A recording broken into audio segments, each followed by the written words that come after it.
Passou uma pergunta aqui rapidamente, Mauro, falando assim: pô, vocês estão falando que foi o Botafogo o responsável? Então por que o Flamengo não foi o campeão? Pergunta ele. Eu pergunto pra você: por que não foi o Flamengo o campeão? Faltou jogador? O que aconteceu? Falta um monte de coisa no Flamengo. Aliás, eu acho que a sua enquete poderia acrescentar também Landim e Brás. Também tem uma participação. Que são os grandes artífices do fracasso do Flamengo.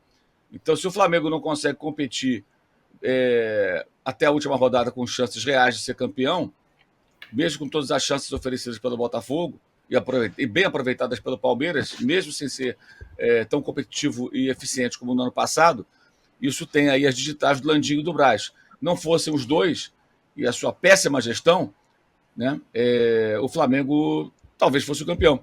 Eu teria uma chance bem maior, mas trocaram 30 vezes de técnicos, preparadores físicos, ficam nessa loucura sem fim. E ontem o Flamengo protagonizou uma palhaçada ontem, né? Isso é uma palhaçada, fazer homenagem a jogador de futebol depois de perder de 3-0 para o Atlético e ali praticamente dar adeus ao título, a chance de título, num jogo valendo 3 pontos contra um time que era o terceiro colocado como visitante no campeonato, que meteu 3-0 no primeiro turno, um jogo que valia a classificação para a fase de grupos da Libertadores, que sequer está assegurada mesmo com a vitória. Isso é o fim da picada, e as pessoas tratam isso como normal. O Flamengo festejou. Festejou o quê, amigo? Jogadores no campo festejando, jogadores emocionados. Emocionados com o quê? Isso é o fim da picada, cara. Normalizaram assim a bananice. A bananice rubro-negra foi tratada como algo normal, institucional. Não aprenderam nada com a história recente do clube, com o episódio do Cabanhas. E não aprendem nada com o Palmeiras, que mesmo sem ser brilhante, por que ganha o campeonato? Porque o Palmeiras pode jogar mal, mas o Palmeiras nunca é indolente. O Palmeiras nunca é banana, nunca é preguiçoso. É diferente. Jogar mal, perder, é circunstancial. Acontece. O Palmeiras teve fases ruins na temporada, sequências de derrotas, mas o Palmeiras joga sério.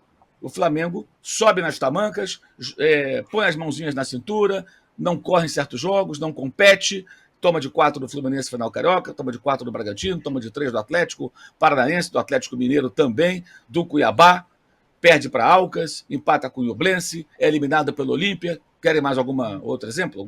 Desse ano ridículo? E aí você dá até uma entrevista do Felipe Luiz em que parece que está tudo bem. Parece que está tudo bem, que quer ser técnico. Ninguém tem constrangimento nenhum, gente. Flamengo, ninguém se constrange. E isso tem as digitais, claro, dos dois dirigentes mais de cargos mais elevados. O vice-futebol é o presidente do clube. Que permitiram, não sei se a ideia partiu deles, mas concordam com uma homenagem a jogador em jogo valendo 3 pontos. E eu transfiro aqui para quem nos acompanha, especialmente para quem torce pelo Flamengo, a pergunta que o colega Fabrício Kika fez na rede social. Alguém acha que Jorge Jesus, já que falamos tanto do Abel Ferreira, então vamos pegar o par rubro-negro do Abel, que é o outro português que fez sucesso aqui, que foi embora rapidamente. Alguém acha que o Jorge Jesus ia aceitar homenagem a jogador num jogo valendo uma classificação para a Champions League ou para a Libertadores? Para a competição internacional, sendo que o técnico chegou agora, o Tite, em 2023, com a missão de classificar para a Libertadores. Aí a chance do título se ofereceu. Ele e os seus jogadores não foram capazes, não foram competentes o bastante. Aí você vai fazer festa. Vão me convencer que o Felipe Luiz jogou por opção do Tite e não porque ele tinha que ser homenageado, e ele erra na jogada que gera o pênalti, que gera o gol do Cuiabá, proporcionando um final de jogo perigoso para o Flamengo, que se toma um gol ali, 2 pontos a menos, a chance é enorme de ficar fora da Libertadores em sua fase de grupos. E isso não é pouca coisa não, para quem não se ligou, quem começar a Libertadores na fase de grupos vai jogar em abril. Quem tiver que disputar 2 fases de fase preliminar, 2 etapas, 2 mata-mata, começa em fevereiro. Muda completamente o planejamento. Você tendo aí a chance de usar o estadual, já que não é para nada o estadual, que sirva de pré-temporada. Aí você mete no meio ali 2 mata-mata. Ah, mas o mata-mata nessa fase é fácil. O Olímpia eliminou o Fluminense no ano passado, o mesmo Olímpia que eliminou o Flamengo nas oitavas esse ano. Então aparece aí um Milionários da vida, um Olímpia, um São Lourenço, sei lá, eu não vi ainda quais são os times, mas enfim, um time que tem algum porte e você pode ser eliminado precocemente. O Corinthians já foi também, eliminado pelo Tolima lá atrás. Outras equipes brasileiras passaram por isso. São Paulo caiu para o Talheres. Você vai fazer o que ali? Quer dizer, o que aconteceu ontem, com festa no final, enquanto o Palmeiras comemorava o título praticamente, merecidamente, o Flamengo estava comemorando sei lá o quê. Quer dizer, é realmente demais. Se a ideia é fazer cortina de fumaça para esconder toda a pífia temporada do Flamengo, pode enganar os ingênuos, mas não a todo mundo. Pois é. A gente vai falar daqui a pouco sobre jogadores também. Tem gente falando que voltou o São Paulo na enquete também, que deu 5 dos 8 gols que o Palmeiras tem de saldo nessa temporada. Mas, Mas Arnaldo. por que lembrar Deu disso? 7, né? Deu Pra que 7. Deu lembrar 7, disso? né? Porque 5 num lado, 5 num jogo, 2 no outro. Pois é. Pra Palmeiras que deu lembrar 8. disso? O Juca não deu estimativa de likes. Né? Sim, eu vou dar 5 mil. 5 mil para 5 mil. homenagear a goleada, mas eu não entendi. Por que não faz referência ao título da Copa do Brasil e faz ao 5-0? Esquece esse 5-0. Isso não tem a menor importância. A menor importância. Aliás, os dois times vão se enfrentar na Supercopa, que sabe lá onde vai ser. Pode ter até nos Estados Unidos. Olha que agora, Arnaldo, o que não deve ser é no gramado sintético a Supercopa, porque não deve ser no Allianz. Capaz, torcida única.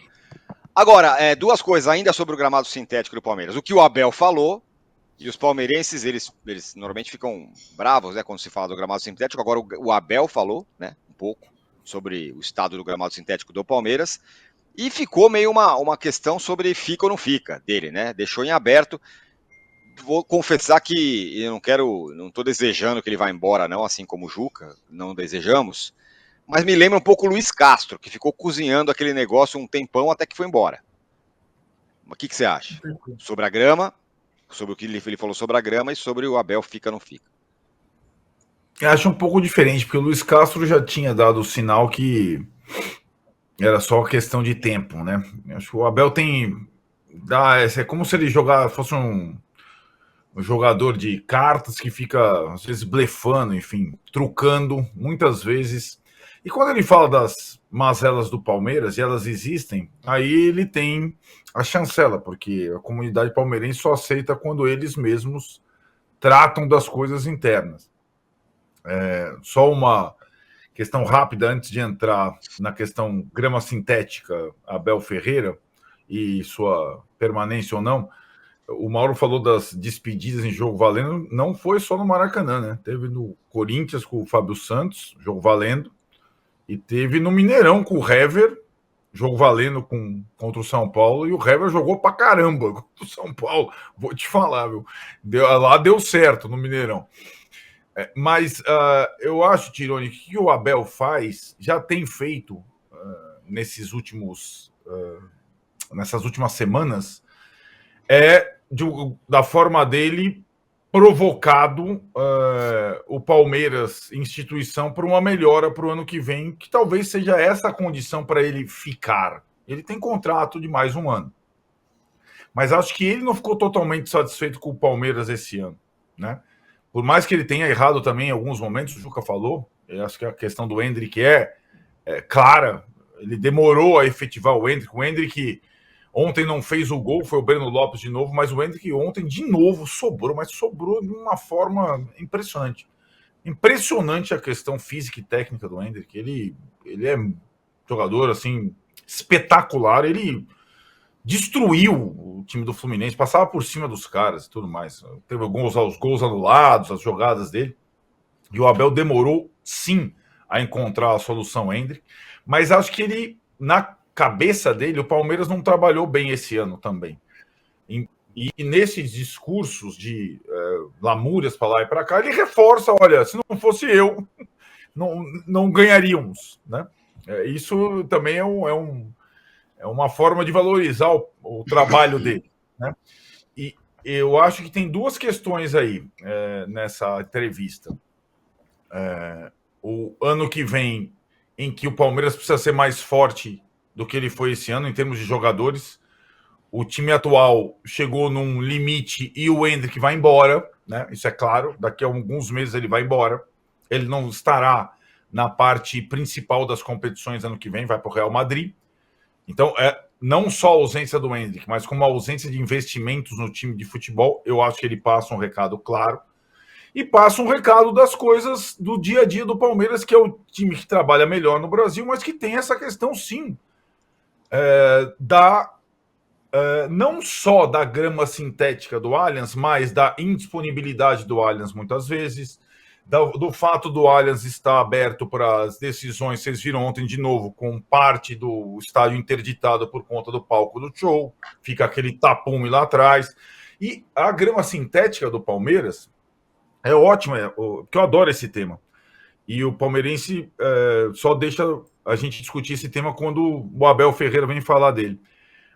Ele, ao dizer que prefere, evidentemente, a grama natural, ele coloca uma questão e dizendo que entende a opção do Palmeiras pela grama de sintética pela questão econômica, ele simplesmente elucida a questão. A grama sintética é uma opção conveniente para os clubes e é uma opção economicamente mais interessante para os clubes. Né? Então não é uma opção interessante para o jogo, para o campeonato, para o esporte. É uma opção econômica interessante para o clube que determina essa situação. Né? Ela não leva em consideração o campeonato em si, o melhor jogo, e a questão das contusões, sobretudo. E tem uma questão que ele coloca que está passando em segundo plano. A grama sintética do Palmeiras é ruim, é a pior do Brasil hoje. Quando ele fala em 10 anos de validade, o gramado do Palmeiras apodreceu o sintético. Então, não é só as pulseirinhas do show da Taylor Swift ou a cerveja derrumada no gramado, ou o xixi feito no cantinho. É que a grama tá rala, tá dura, tá gasta, e ela, assim, a sintética, hein? Porque a gente chegou no momento em que temos grama sintética ruim. E isso é indesculpável, certo? É isso que ele está colocando em questão. E ela proporciona maior risco de lesão, inclusive para os jogadores dele. Simplesmente foi isso que ele falou. Então, eu acho que o Abel joga. O Palmeiras precisa melhorar e continuar trabalhando internamente para poder continuar disputando os títulos principais na temporada seguinte. Em que outros, Botafogo à parte, prometem ou ensaiam estar melhores do que esse ano. Então é isso que está na cabeça dele. Ele quer continuar ganhando. Né? Na grama sintética, no cimento, na grama natural, ele quer continuar ganhando. E para isso ele precisa ter melhores jogadores, mais condição de trabalho e um campo melhor, uma casa melhor.